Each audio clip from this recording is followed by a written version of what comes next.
Welcome back to another upcoming gacha game. You already know we went through some awesome upcoming titles, but we're not done yet.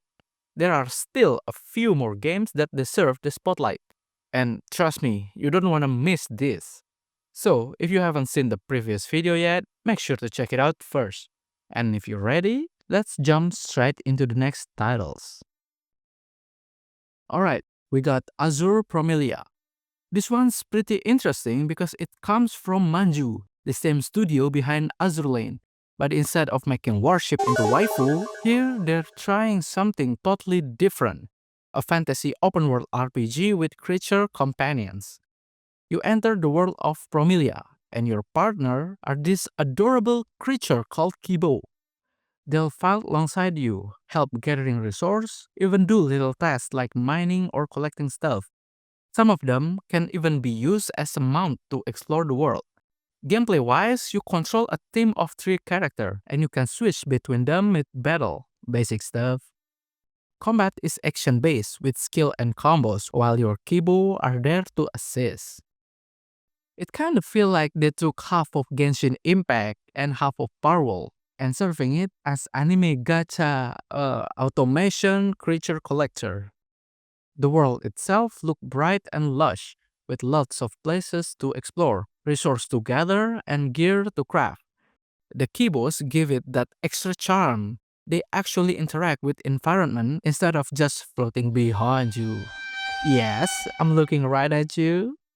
Of course, it's still early days, so we don't know how polished the final game will be.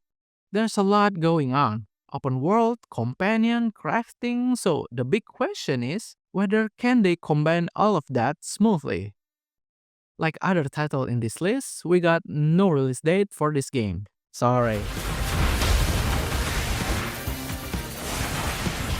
Next one we got Ananta. If I say NTE got some GTA element in it, then Ananta is literally GTA if Rockstar opening branch in Japan and make an anime game. Wait, do they have branch in Japan? Hmm. Rockstar Japan. Well, I'll be damned. But beside that, Ananta has other AAA games element in it. Alongside GTA, we got Spider-Man, we got Watch Dog, we even have Sleeping Dogs, and yo, is this a Deadpool reference? From the demo and trailer, it seems we got a lot of freedom in this game and a ton of side activity. We can go to the gym, watching movies, play basketball, skateboard, racing, clubbing, power slap, and a lot of other activities. We can also interact with pedestrians in the open world. We can dance with them, high five, taking selfies together, and if you feel extra evil, you can shoot them.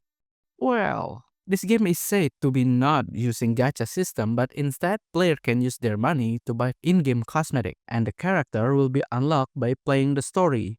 Oh well, it's just GTA then. It's kinda strange from the list since it's technically not a gacha game, but whatever, I'll cover it anyway.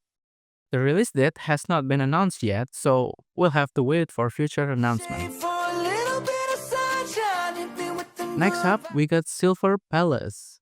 Silver Palace is an open-world action RPG by Silver Studio. It's built with Unreal Engine 5, so the visuals are looking absolutely stunning. The setting is in the industrial Victorian metropolis called Silvernia, which run on this mysterious magical element called Silverium. Players take on the role of a detective who returns to Silvernia after 3 years. The art style has that dark Victorian era with a little bit of steampunk touches. It surely reminds me of Vanitas no Carte. For combat, it seems pretty dynamic. You'll be switching between 4 characters in battle, chaining up melee and ranged attack using QTE combos with satisfying parry mechanic. Traversal in the open world also very interesting. There's zip lines scattered throughout the world, or you can ride a magical horse in the street, or flying I guess. Yo, is that horse drifting? That's really magical. The narrative vibes feels more mystery driven like detective work, crime scene, investigating, etc. For now, there is no official release date yet, so again, we'll have to wait for further announcement. And lastly, my personal favorite and most anticipated upcoming gacha game is Ark Knight Anfield. Let me tell you. At first, I thought it will be like generic anime open world game, right? And then I saw they opened a beta test for it. I applied as I got nothing better to do, and then I was shocked. This game is actually pretty good. I played for 5 6 hours a day for weeks. If not for my broken monitor, I would have played longer. But that aside, this is a gacha game from Hypergriff, the same developer as Arknight. It's kinda like a spin-off from Arknight. It's a full-on 3D real-time RPG with exploration and even base building. You play as the administrator, basically leading Anfield Industry to reclaim and rebuild parts of the planet Talos 2, which is full of corrupted zone and weird disaster. The vibe? It got that mix of sci-fi and industrial fantasy, where everything looks clean and futuristic but also broken and mysterious. Visually, it's top tier. The game has wide landscape, ruins, and smooth combat animation that feels way beyond what you expect from a gacha game. You control a team of 4 characters, each using tactical skill that share a common energy gauge. By the way, the character in your team is always following in the overworld. There's also a parry system, build up pressure on enemies, and you can basically break them for a big follow-up damage. But that's not the part that hooked me the most.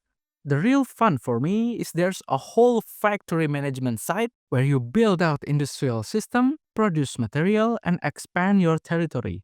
This mechanics makes the most of my playtime. It's like Genshin meets Satisfactory, or maybe Wuwa meets Satisfactory.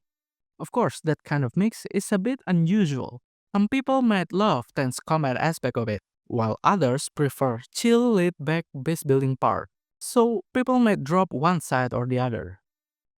As for the story, I didn't really get into the story much, to be honest. I'm more of a gameplay guy than a lore guy. As long as the gameplay is fun, I'm in. The world building is solid, the graphics are genuinely impressive, I love the combat, and honestly, I can't get enough of the base building side of it.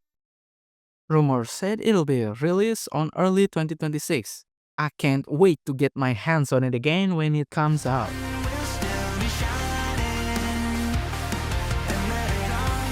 And that's the list of upcoming gacha games. Honestly, this year and the next looks pretty stacked. We've got everything from roguelike action to open world RPGs and even factory building gacha. Whether you're here for the waifu, the story, or just some fresh gameplay ideas, there's definitely something to look forward to. Anyway, are you really excited for Anfield? Which one are you most excited for? Let me know in the comments. If you enjoy this kind of content, don't forget to like and subscribe because I'll definitely cover more once this game drops. Thank you so much.